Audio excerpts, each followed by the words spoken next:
My fiancé moved his homeless cousin into my house, and I spent months buying diapers for her baby out of the goodness of my heart. But the moment I saw that infant had heterochromia, one blue eye, one brown, exactly like my fiancé, I knew I wasn't helping a relative. I was financing my replacement. It happened on a Tuesday. I remember it was a Tuesday because that was the day the heavy cream for my coffee had gone bad, and I was already running late for a quarterly budget meeting. I was stressed. Tired. My hair was half up, half down, a mess of frizz I hadn't had time to tame. I walked into the kitchen looking for my travel mug, and there she was. Cousin Chloe. She was sitting at my granite island, the one I'd saved for 3 years to install, breastfeeding the baby. Leo, my fiancé, was leaning over them. He wasn't just looking at the baby. He was cooing, making those soft clicking noises he usually reserved for our golden retriever Buster. He was stroking the baby's cheek with the back of his knuckle. It was intimate. Too intimate for a cousin. But I dismissed it. That's what you do when you're in love. You edit reality in real time. You crop out the red flags. "Morning, babe," Leo said, straightening up too quickly when he saw me. He looked guilty. Or maybe just startled. "Chloe was just saying how much the baby loves that organic formula you bought. The expensive stuff." Chloe looked up. She had that glow. You know the one. The new mom glow that usually comes from having a partner who takes the night shift. "Oh, seriously, Elena," she said. Her voice was syrupy sweet, but her eyes were cold. "Thank you. I don't know what I'd do without you. You're like the fairy godmother we never had." Fairy godmother. Not family. Not a friend. A magical entity that dispenses resources and then disappears when the pumpkin turns back into a carriage. "It's fine," I said, grabbing my keys. "I just want the baby to be healthy." I left for work. But something about the scene sat heavy in my stomach. Like swallowed lead. Let me back up. You need to understand the setup here. 6 months ago, Leo came to me with tears in his eyes. Literal tears. He sat me down on the sofa, the beige linen one I bought when I got my promotion to senior data analyst, and told me about his cousin Chloe. "She's in a bad spot, Elle," he'd said, holding my hands. "Baby daddy is out of the picture. She's got nowhere to go. Her parents kicked her out. She's sleeping in her car. I'm not a monster. I have a guest suite above the garage. It has its own bathroom, a kitchenette, a separate entrance. It was perfect. She can stay," I'd said, "until she gets on her feet." Leo had hugged me so hard I lost my breath. "You're the best person I know, Elena. Seriously. You save everyone." That was his hook.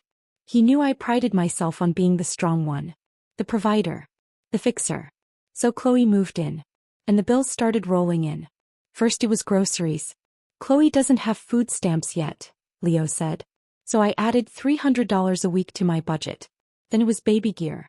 "She can't bring the baby home to an empty room, Elle." I spent $1,200 on a crib, a changing table, and a high-end stroller. Then the utilities spiked. The water bill doubled. The electric bill tripled. I absorbed it all. Because I loved Leo.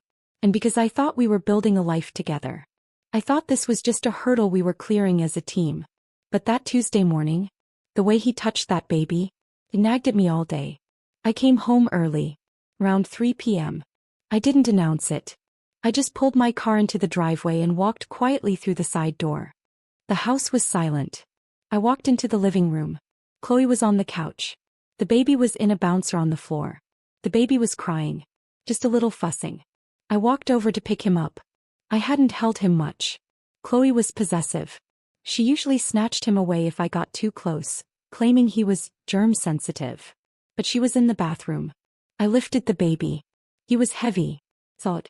He smelled like milk and talcum powder. He stopped crying and looked up at me. The afternoon sun hit his face perfectly. And that's when I saw it. Really saw it. His eyes. The left one was a deep chocolate brown. The right one was a piercing icy blue. Heterochromia. It's rare. Very rare. But I saw those exact eyes every single morning when I woke up next to Leo. I froze.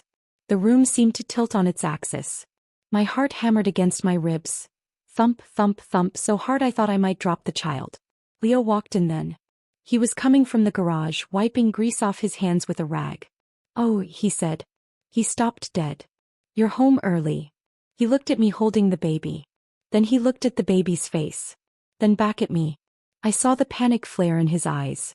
Just for a microsecond. Then he smoothed it over with that easy, charming smile I'd fallen for 3 years ago. "Hey," he said, walking over to take the baby from me. "Give him here. He's probably wet." "His eyes," I said. My voice sounded hollow. Like it was coming from someone else. "Leo. Look at his eyes." "You didn't look." He bounced the baby against his shoulder, turning the child's face away from me. "Yeah, weird, right?" he said too casually. Chloe was freaked out at first. "But apparently it runs in our family. Great Aunt Tessie had it. Skipped a generation or two." He was lying. "I've met his family. I've been to the reunions. I've seen the photo albums going back to the 1920s. Nobody had heterochromia. Just Leo. It was his thing. His unique trait." "I didn't know Tessie had it," I said, testing him. "Oh yeah," he said, walking toward the guest suite stairs. "Way back. Anyway, I gotta get this little guy to his mom. She's probably looking for him." He practically ran out of the room. I stood there in the living room of the house I paid the mortgage on, surrounded by the furniture I bought, and realized I was the biggest idiot on the planet. But I didn't scream. I didn't chase him. I went to my office. I locked the door. And I sat down. I needed to be sure. If I accused him now, he'd gaslight me. He'd call me jealous. He'd call me crazy. He'd tell his family, who already thought I was too career-focused and cold, that I was attacking a poor single mother. I needed proof. Hard biological proof. 2 days later, I found a pacifier under the sofa cushions. It was one of the ones I'd bought. A soothing green color. It had dried saliva on the rim. I put it in a Ziploc bag. I used tongs from the kitchen so I wouldn't contaminate it. Then I went into the bathroom Leo and I shared. I took his hairbrush. It was full of strands. I bagged those too. I mailed them to a private lab the next morning. Express shipping. I paid $400 for the rush results. Then the waiting began. And that's when the real nightmare started. Because now that I was looking, I saw everything. I saw the way Chloe smirked at me when I did the dishes. I saw the way Leo touched the small of her back when he thought I wasn't looking. I saw the bank notifications on my phone. $42.99 for formula. $85 for baby clothes. $150 for a doctor's visit copay that I later realized was actually a spa treatment for Chloe. I was funding their happy little family. And I felt small. That week was the longest of my life. I call it the week of the ghost. Because I felt like a ghost in my own home. They were a unit. A wall of noise and inside jokes and shared glances. I was just the ATM. One evening I tried to push back. Just a little. I came home to find the thermostat set to 78 degrees. In October. My heating bill was already projected to be $400. "Leo," I said. He was watching TV. Chloe was painting her toenails on my coffee table. "Can we keep the heat down? It's expensive." Chloe didn't even look up. "The baby gets cold, Elena. You don't want him to get sick, do you?" "He has blankets," I said, trying to keep my voice even. "I bought him 3 fleece blankets last week." Leo sighed. A loud, exaggerated sigh. He paused the TV. "Babe," he said. "Come on. Don't be stingy. It's for the kid. You make plenty of money. Why are you stressing over a few degrees? Stingy. I pay the mortgage, $2,800. I pay the car insurance, $210. I pay for groceries, $800. I pay for the internet they were using to stream movies all day, $90. And I was stingy." "I'm not being stingy," I said. "I'm being practical. I have a budget." Chloe blew on her toes. "Must be nice," she mumbled. "To worry about budgets instead of survival." She played the victim card so well. It was an art form. And Leo ate it up. He looked at me with genuine disappointment. "You're being intense lately, Elle," he said. "Maybe you should see someone. You seem manic." Manic. There it was. The setup. If I complained, I was crazy. If I set boundaries, I was cruel. I went to my bedroom. I didn't sleep that night. I lay there staring at the ceiling, thinking about how I got this house. I didn't inherit money. I didn't win the lottery. I worked. I worked double shifts at a diner all through college. I took out student loans and paid them off in 3 years by living on ramen and fear. I climbed the corporate ladder at the data firm by being the first one in and the last one out. I missed my sister's wedding rehearsal because of a server migration. I missed my grandmother's 80th birthday party because of a client crisis. I sacrificed. I bought this house, a fixer-upper in a good school district, when I was 27. I sanded the floors myself. I painted every wall. I planted the hydrangeas in the front yard. This house was my trophy, my sanctuary, and they were defiling it. But here's the thing about me. Here's the thing Leo forgot. I'm a data analyst. My entire job is finding patterns, spotting anomalies, digging through mountains of boring spreadsheets to find the one line where someone is skimming off the top. I don't get mad. I get evidence. He thought he was dealing with a soft-hearted girlfriend. He didn't realize he was dealing with a forensic auditor. The email from the lab arrived on a Friday. I was at my desk at work. My hands were shaking so bad I knocked over my water bottle. I clicked the attachment. Probability of paternity, 99.9998%. The air left my lungs. I read it again. Sample A, alleged father Leo D. Sample B, child male infant. Relationship supported. It wasn't a suspicion anymore. It was a fact. He had cheated on me. He had gotten her pregnant. And instead of owning up to it, he had moved her into my house and tricked me into paying for his secret family. I wanted to vomit. I wanted to drive home and burn the house down. But then I looked at the next number on my screen. My bank balance. They had drained my savings account. I had a joint wedding fund with Leo. I put in $500 a month. He was supposed to put in $200. I logged into that account. Balance, $12.43. Should have been $15,000. I clicked on the transaction history. Withdrawal, $4,000 cash transfer to Zelle. $2,500 purchase. Diamond District Jewelers $3,200. Jewelry. He bought her jewelry with our wedding money. A cold calm washed over me. It started at my toes and worked its way up to my scalp. The anger was gone. The hurt was gone. There was only calculation left. I picked up my phone. I didn't call Leo. I called my lawyer. Sarah. I said when she picked up. I need to draft an eviction notice. And I need to know the laws regarding fraud and financial restitution in this state. Oh, and are you free for a meeting? I have a lot of documents. Then I went home. I walked in the door. Leo was in the kitchen cooking pasta. He looked nervous. Hey, he said. I made your favorite. Carbonara. He was trying to smooth things over after the heater argument. I smiled. It was the hardest thing I've ever done. I smiled and I walked over and I kissed him on the cheek. Thanks, babe, I said. That smells amazing. He relaxed. Shoulders dropped. I'm sorry about the other night, he said. We're just stressed. Chloe is looking for a job, I swear. I know, I lied. I'm sorry too. I've just been tired. Let's not fight. I was thinking, he said, turning the stove down. Since things are tight, maybe we could refinance the house? Pull some equity out. Just to give us a cushion until the wedding. My blood ran cold. He wanted the equity. He wanted to strip the house, my house, of its value before he inevitably left me for her. That's an interesting idea, I said, keeping my voice light. Let me look into the rates. Great, he said. And hey, the bank might need me to be on the title to do that, right? Since we're getting married anyway. There was the endgame. He wanted his name on the deed. You know, I said, pouring myself a glass of wine so he wouldn't see my hands shaking. That makes sense.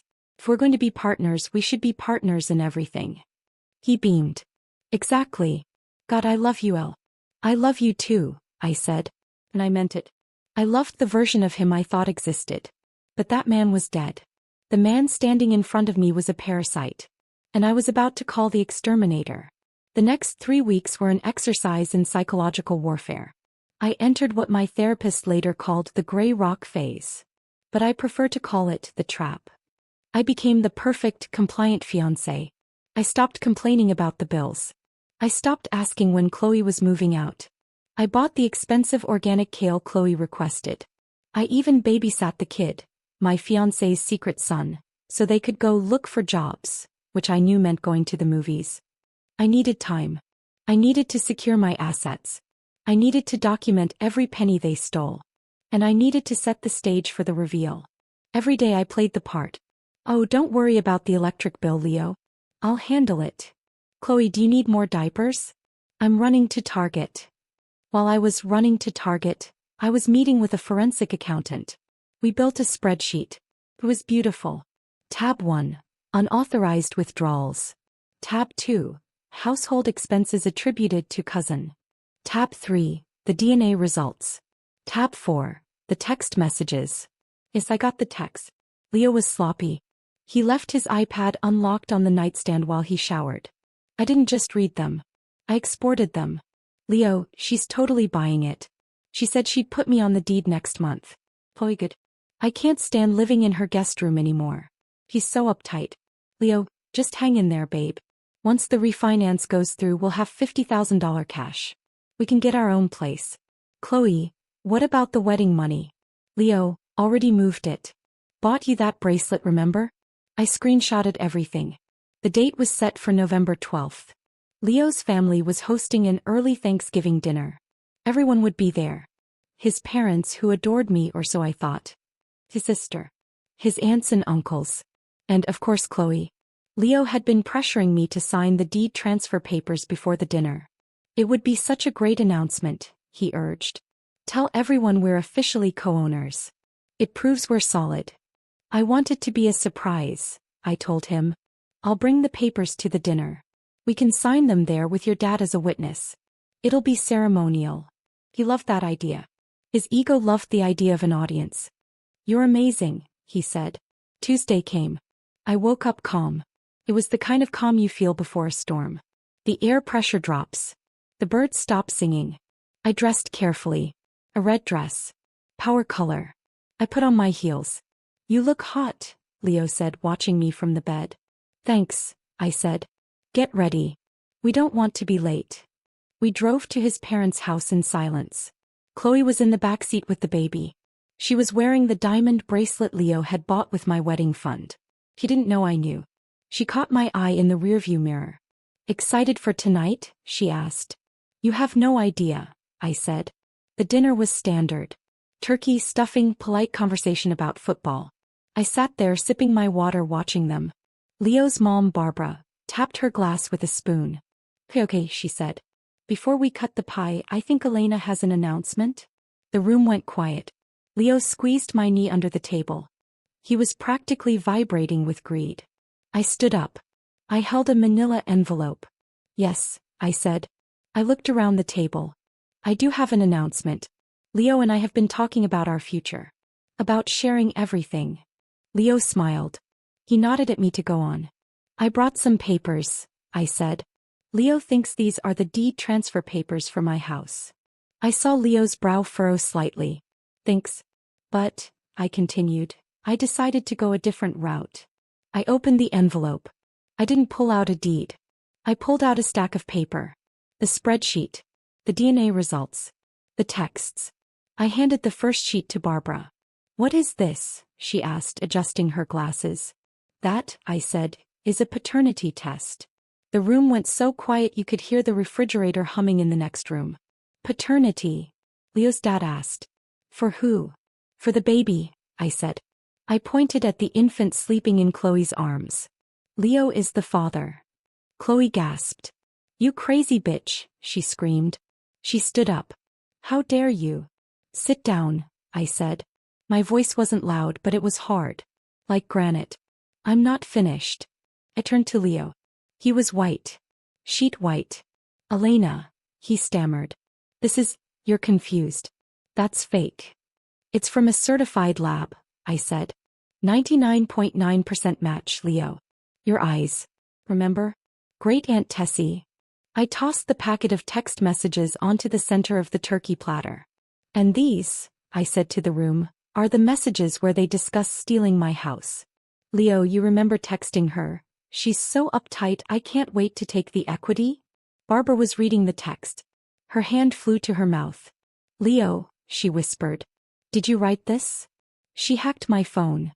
Leo shouted, standing up. That's illegal. You can't use that. I didn't use it in court, I said. I'm using it at dinner. There's a difference. I looked at Chloe. And you, I said. The cousin. You're not his cousin. You're his ex-girlfriend from college. I found your old Facebook photos. You didn't scrub them well enough. Chloe looked like a trapped animal. She clutched the baby tighter. You stole my money, I said. I pulled out the last sheet. This is an invoice. $15,400.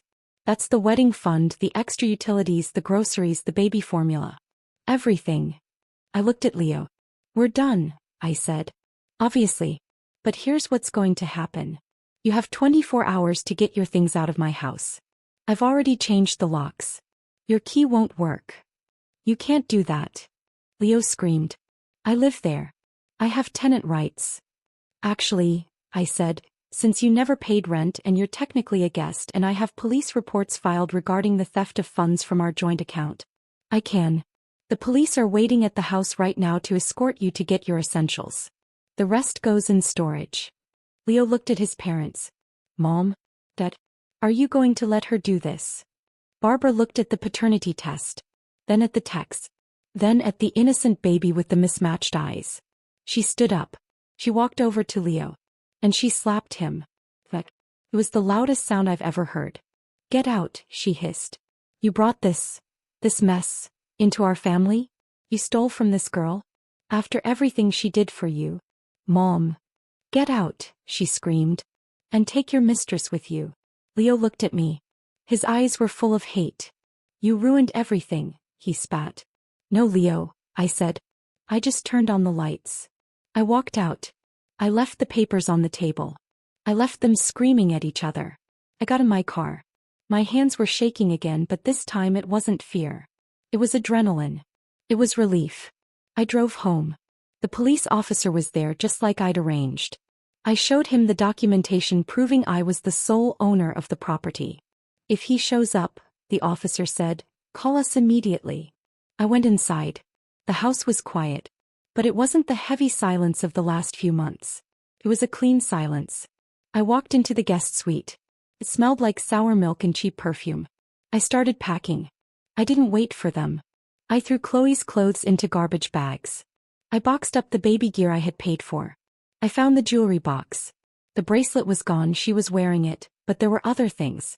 A necklace I'd noticed missing a month ago. My grandmother's earrings. I took them back. Leo showed up an hour later. He wasn't alone. His dad was with him. Leo looked wrecked. His dad looked ashamed. I'm just here to make sure he gets his clothes, his dad said to me, not making eye contact. I'm so sorry, Elena. I truly am. Thank you, Robert, I said. I know this isn't your fault. Leo tried to talk to me. Elle, please, he said, standing by the door while the cop watched him. We can talk about this. I panicked. The baby just happened. I didn't want to lose you. You didn't want to lose the house, I corrected. There's a difference. I love you, he tried. I laughed. A dry, harsh sound. You love my credit score, Leo. Goodbye. They loaded his stuff into his dad's truck. When they drove away, I locked the door. I poured myself the glass of wine I hadn't finished at dinner. And I sat on my beige linen sofa. I checked my bank account. The theft report I filed? It froze the joint account. The bank was investigating. Since I could prove the cash withdrawals were made by him, CCTV from the ATM, and the jewelry store purchase was signed by him, there was a good chance I'd get some of it back. But even if I didn't, it was a small price to pay for freedom. I slept for 12 hours that night. The aftermath wasn't instantaneous. It was a slow burn. Leo tried to sue me for illegal eviction. The judge laughed him out of court. Literally. When I presented the guest agreement Leo had signed when he moved in, I'm a data analyst, I document everything, plus the evidence of theft, the judge dismissed the case with prejudice. Chloe tried to blast me on social media. She made a long TikTok crying about how I kicked a baby onto the streets. It went viral for about 6 hours. Then I posted the receipts. I didn't say a word in the video. I just used the green screen effect. Image 1, the paternity test.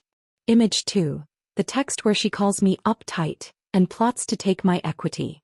Image 3, the bank statement showing I bought her diapers. Caption, I didn't kick out a baby. I evicted the father and the mistress who were stealing from me. The internet did the rest. They were obliterated. The comments section was a war zone. People found Leo's LinkedIn. They found Chloe's old posts. Leo lost his job. Apparently, his company didn't like employing people with pending fraud investigations. Chloe had to move back in with her parents, the ones she claimed had kicked her out. Turns out that was a lie too. They didn't know about the baby. That was another fun reveal. But the best part? 6 months later. I was in my garden. The hydrangeas were blooming. Blue and purple. I had refinanced the house. On my own terms. My mortgage was lower. I had a new roommate. A rescue cat named Sherlock. My doorbell rang. It was Barbara, Leo's mom. I hadn't spoken to her since the dinner. She held a check in her hand. "I know this doesn't fix it," she said, her voice trembling. "But Robert and we cashed out some of Leo's inheritance early. The money he would have gotten later." He handed me the check. $15,400. Every penny. "He's not allowed at our house right now," she said. "Not until he gets help. Not until he pays us back. But I couldn't sleep knowing you were out of pocket for that." Take the check. "Thank you, Barbara. You were the best thing that ever happened to him," she said, wiping a tear. "He's a fool. He's a narcissist," I said gently. "There's a difference." She nodded. She walked back to her car. I went inside. I deposited the check via mobile app immediately. Then I made a cup of coffee. I put the heavy cream in. It was fresh. I stood by the window and looked out at my driveway. No extra car. No stroller blocking the hallway. No feeling of doom in my gut. I had my house. I had my money. I had my dignity. And somewhere out there, Leo was living in a basement apartment paying child support and realizing that blue eyes and brown eyes might be rare. But a woman who keeps the receipts? That's a force of nature. I took a trip with that money. I didn't save it. I didn't invest it. I spent it. I went to Italy. Solo. I drank wine in Tuscany. I ate pasta in Rome. I walked through the ruins of empires that had fallen because of greed and arrogance. I stood in the Colosseum and thought about my own little battle. It felt small here. But it mattered. I met a guy in Florence. He was an architect. He had kind eyes. Both brown. We had dinner. He paid. "You look fierce," he said to me over risotto. "Like a warrior." I laughed. "I survived a coup," I said. "A very small suburban coup." "To survival," he toasted. "To receipts," I corrected. I went back home a week later. My career exploded. The focus I reclaimed from the drama made me sharper at work. I got promoted to director of analytics. My salary bumped up significantly. I bought a new sofa. A velvet one. Navy blue. No beige. No stains from a baby that wasn't mine. Sometimes late at night I scroll through my blocked messages folder. There are voicemails from Leo. "I miss you. She's crazy, Elle. You were right. Can we just talk?" I never listened to them all the way through. I just hit delete. Because I learned something valuable. Generosity without boundaries is just self-destruction. And love without truth is just a lie waiting to be exposed. My house is quiet now. But it's not empty. It's full of me. And honestly, I've never been happier. Justice isn't always a gavel banging in a courtroom. Sometimes, it's a silent house, a full bank account, and the knowledge that the person who tried to break you is currently breaking themselves trying to fix the mess they made. I won. And I didn't even have to raise my voice. Well, maybe just once. At the dinner table. But it was worth it. Every single word.